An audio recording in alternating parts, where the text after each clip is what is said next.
नमस्ते, मेरा नाम खुशबू है और मैं वर्तमान में गवर्नमेंट टीजीटी टीचर के रूप में कार्यरत हूँ। फिलहाल पटना में पोस्टिंग है।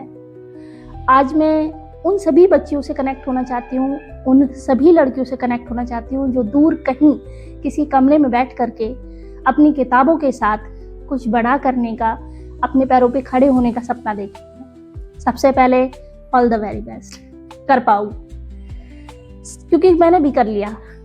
मैं भी कुछ इसी तरीके से कहीं बैठ करके सोचा करती थी कि वो पल, वो क्षण कब आएंगे जब मैं फाइनेंशियली फ्री हो पाऊंगी या फिर अपनी एक पहचान बना पाऊंगी।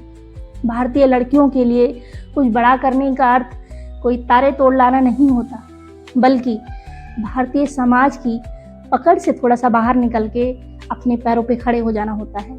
और याद रखिए, शादी से पहले, सामाजिक दबाव से पहले शैक्षणिक रूप से मजबूत होना, साथ ही आर्थिक रूप से मजबूत होना बहुत बहुत ज़रूरी है, लगभग सभी लड़कियों के लिए। चलिए, तो मेरी इस यात्रा में वो कौन सी बातें थीं जिन्होंने मुझे यहाँ तक पहुँचाने में मदद की, या जिनको मुझे लगता है कि आपको भी अपनाना चाहिए, जिससे कि आपकी यात्रा सुगम हो सके, उतनी आपको कठिनाइयाँ ना आए जितनी कि मुझे आई। हालांकि सैद्धांतिक रूप से कहें तो सभी का जीवन अलग अलग धर्रों पर चल रहा है, लेकिन फिर भी कुछ मौलिक बातें ऐसी हैं जो हम सबके जीवन में लगभग एक जैसी हैं। तो उन्हीं बातों को ध्यान में रखते हुए ये 2-4 टिप्स मैंने तैयार किए हैं, जिनको आप चाहें तो अपना सकते हैं और चाहें तो किसी ऐसे के साथ साझा कर सकते हैं जिनको इनकी बेहद आवश्यकता है। तो सबसे पहला टिप जिसने मुझे मेरी यात्रा को बहुत सफलतापूर्वक यहाँ तक पहुँचाने में मदद की, वो है never ever skip a percentage chapter, यानी कि प्रतिशत का पाठ। जी हाँ, आप कहेंगे कि गणित पढ़ाने बैठ गई, लेकिन दरअसल गणित का प्रतिशत का भाग सिर्फ गणित का एक चैप्टर भर नहीं है, ये हमारे जीवन जीने का तरीका है। फाइनेंशियल सेक्टर्स, बैंकिंग किस तरीके से काम कर रहे हैं, सरकार की अलग अलग स्कीम्स क्या हैं, खुद सरकार का आर्थिक पक्ष क्या है, ये देश कैसे चल रहा है, अलग अलग प्रकार के टैक्स क्या हैं, इसके बारे में विस्तृत जानकारी तो ना सही, पर कम से कम कुछ मौलिक जानकारी होना बहुत ज़रूरी है, जिसमें प्रतिशत का चैप्टर वो सबसे फाउंडेशन है, सबसे बेसिक चीज़ है जिससे हम अपनी शुरुआत करते हैं। तो यदि आपको गणित से डर लगता है तो YouTube पर जाइए, ढूंढिए, तमाम ऐसे चैप्टर्स, वीडियोस उपलब्ध हैं जिनमें प्रतिशत को बहुत ही बारीकी से और बड़ी ही सरल तरीके से पढ़ाया गया है। यकीन मानिए, प्रतिशत उतना भयंकर, उतना दुखदाई नहीं है जितना कि बाहर का जीवन है। इसलिए सबसे पहली जो मेरी टिप आप लोगों के लिए रहेगी वो यही रहेगी कि नेवर एवर स्किप परसेंटेजेस जरूर सीखें। ये आपको लॉजिकल बनाएगा, बाहर की दुनिया को समझने में भी आपकी बहुत बड़ी मदद करेगा। दूसरी चीज आती है कम्युनिकेशन, बातचीत। संवाद में हम झिझकते हैं, नहीं जानते कि किस प्रकार से कॉन्फिडेंटली अपनी बात सामने वाले तक पहुंचा पाए, और सिर्फ यही नहीं, उनकी बात को भी सही अर्थों में समझना उतना ही आवश्यक है। तो क्या सिर्फ मातृभाषा से ये संभव है? तो मेरा जवाब होगा नहीं।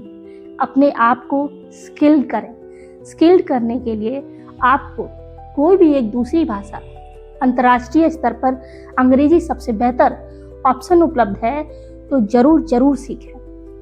अंग्रेजी सिर्फ बात करने का माध्यम नहीं है, बल्कि ये एक दूसरी ही दुनिया का दरवाजा खोलने की चाबी है।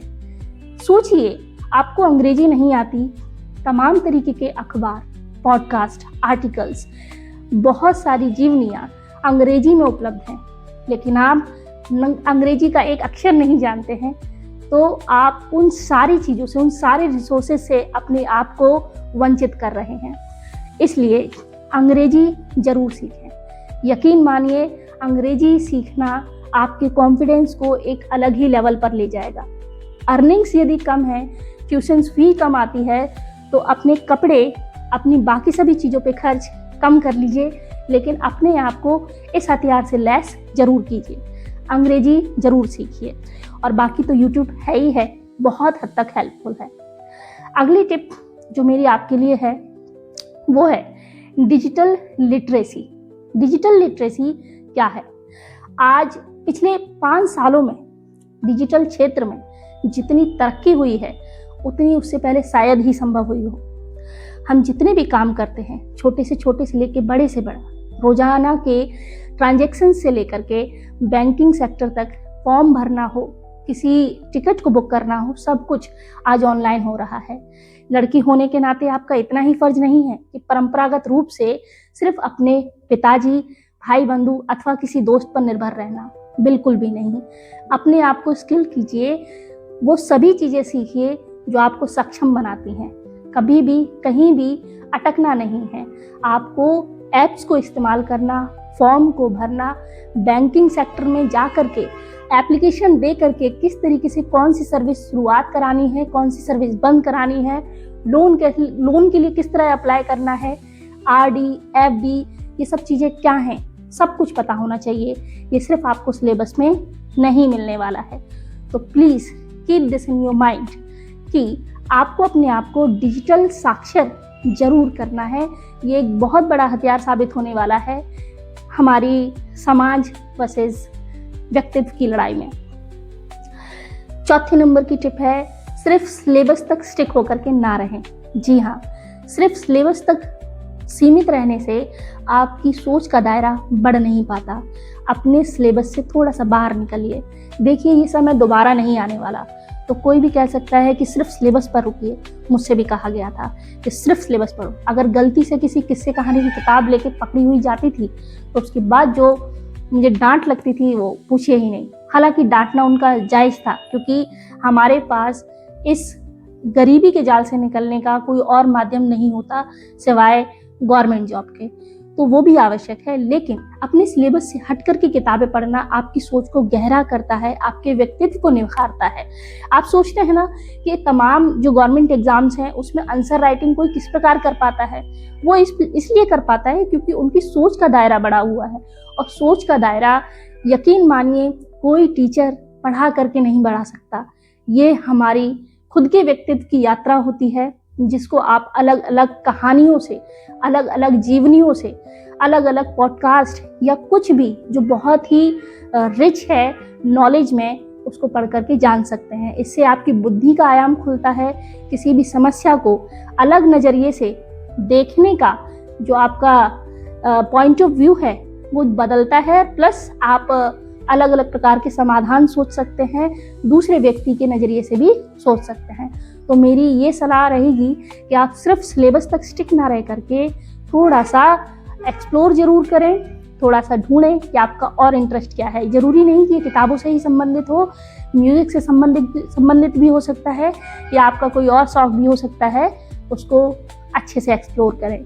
और सबसे अंतिम, सबसे ज़रूरी टिप जो मैं कहूँगी आज के समय में लड़कियों के लिए है, वो किसी भी क्षेत्र में हो, ना कहना जरूर सीखें।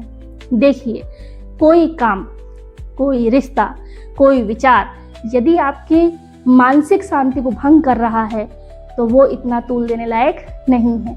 आपको लग सकता है कि यदि ये नहीं होगा तो मेरे जीवन में क्या हो जाएगा, अंधकार हो जाएगा, ख़त्म हो जाएगी, न जाने कैसे चलेगा। लेकिन यकीन मानिए, बहुत अच्छा चलेगा, बहुत ही बेहतर। बस आपने मानसिक रूप से किसी चीज़ पे अपने आप को डिपेंड कर रखा है। इसलिए एक निश्चित दायरे के बाद ना कहना जरूर सीखिए। आप संस्कारी हैं, भारतीय हैं, इसका अर्थ ये कतई नहीं है कि हर चीज़ के लिए हाँ कहती चली जाए। बचपन से आपको सिखाया जरूर गया है कि आपको एक अच्छी लड़की बन के रहना है, लेकिन एक अच्छी लड़की बनने का अर्थ ये कतई नहीं है कि प्रत्येक बात को आप हाँ कहती चली जाएं। मुझे लगता है कि जितनी भी बातें मैंने आपके साथ साझा की हैं, ये आपको बहुत मदद करेंगी आपकी यात्रा में आगे बढ़ने में, और साथ ही उन समस्याओं से पार पाने में जो कि आपको अपनी यात्रा में देखने के लिए मिलेंगी, क्योंकि अंततः हम सभी को पहुंचना वहीं है। यदि ये टिप्स आपके कामगार की हों, आपके काम आई हों, तो इनको अपने जीवन में ज़रूर उतारिएगा। अन्यथा इसे किसी भी ऐसे शख्स के साथ, किसी भी ऐसी बच्ची के साथ ज़रूर शेयर कीजिएगा जो इस समय बैठ करके बहुत ही महत्वाकांक्षा के साथ आसमान की ओर देखती है। ये उसके लिए बहुत बहुत ज़रूरी उपयोगी सिद्ध होंगी। आज के लिए इतना ही। धन्यवाद।